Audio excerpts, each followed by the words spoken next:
Now we'll continue our focus on the $9.3 million. Some of the papers refer to it as cash for arms deal.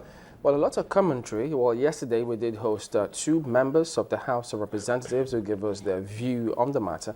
Well, this morning we're joined by Mr. Max Gbanite, who is a strategic security consultant. Thank you for coming on this morning. Thank you for having me. Well, this $9.3 million, some people say, look, we're just trying to hide what is not, and something they suspect laundering. Others think, look, what really is going on? Well, you've been following this for some time now. What's your perspective on what this is about?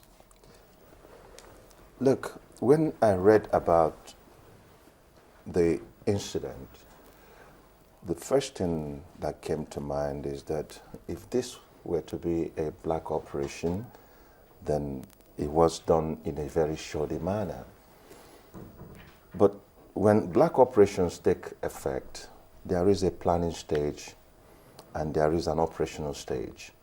And those that planned it may not have envisaged it to go this awry. Therefore, it was really a very shoddy deal. Having said that, I went into research. Our center looked into the preambles and asked questions. Why did we need to do a black operation? Then certain things begin to play itself out. But before illuminating that, it is important now to say that the government rose to its responsibilities by acknowledging that the money belongs to federal government. So at least there is no case of denial here. The government is beginning to take the right steps in being upfront. What could have predicated this situation? The newspapers have told us that attempts to bring in the required hardware to tackle the insurgency in the Northeast have been really frustrated, especially with our supposed allies, the United States. Nigeria needed Chinook helicopters. There are other equipments that America have given. There are other areas of cooperation. But there are certain critical areas that are required, that are being frustrated. Why the frustration? America is a nation that is guided by rule of law. So are we. Going back to the 1997, 1998, I was in the forefront telling people like Bola Tinubu, the NADECOs, that don't ask for sanctions against Nigeria. I live in the United States. When you embed sanctions, it is very difficult to remove that sanction. So what happened? Patrick Leahy law was put in place that banned the sales of weapons or tactical hardwares to Nigeria. We transmitted into democracy. Abdul Salam regime, Olusegun Obasanjo regime, Yaradua regime, they failed in, while establishing the bilateral relationship with America, to interrogate that particular sanction and ask that it be removed. That didn't happen. So we can blame America for not cooperating. We are correct. But the desperation in trying to get results in the Northeast enabled what happened to happen. Where I think we may have got it wrong is that in the process of choosing the aircraft, proper interrogation of ownership should have been done to really prevent the issue where a religious body such as CAN is being put in the forefront.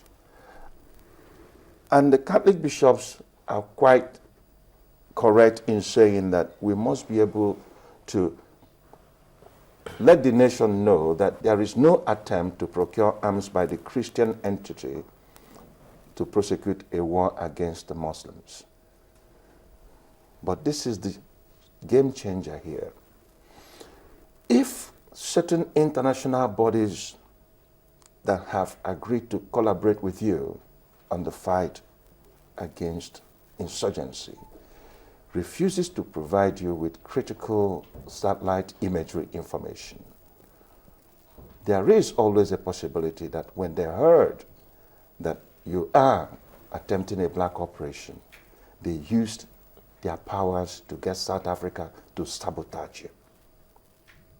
So South Africa may have been a participant in sabotaging Nigerian efforts. We must not rule that out. You know, speaking about arms procurement into the country, when one listens or reads some of the articles or follow the story about this particular case, you may just come up with the impression that it's very difficult for arms to come into this country.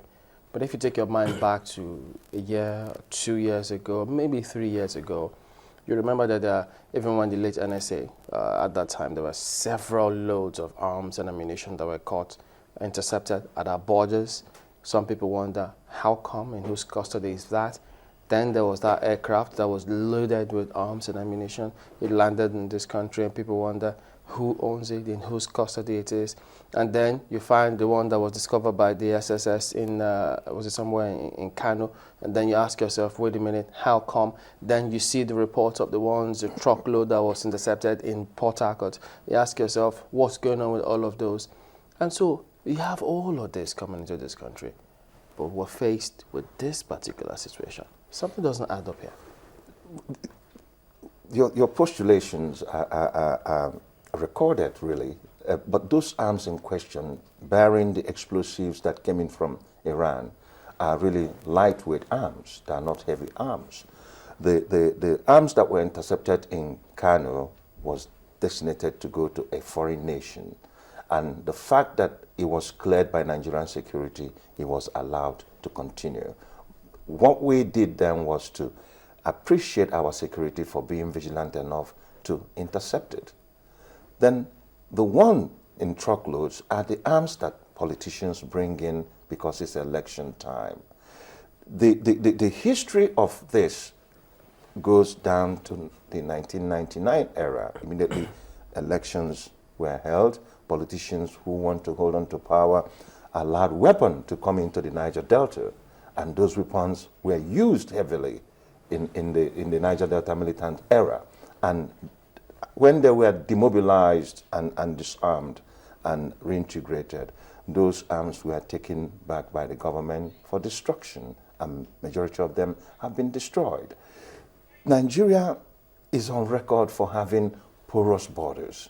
We are on record for having certain unrestricted areas in our nation. So you must expect lightweight arms to come into the nation. But the point I'm trying to make is that the timing of the 9.3 million and the blackmail that followed it, there is a United Nations General Assembly coming up. Our president is to go there and address them. And the president is expected to come in with a baggage. And that led to that exposure from South Africa. What could have happened is either the Nigerian ambassador in South Africa or the Defense Intelligence Desk and NIA desk in South Africa may have failed in their duty to discuss with host nation about this transaction happening. Were they aware? That is another good question. If they were not aware, then the operational aspect of the black operation failed.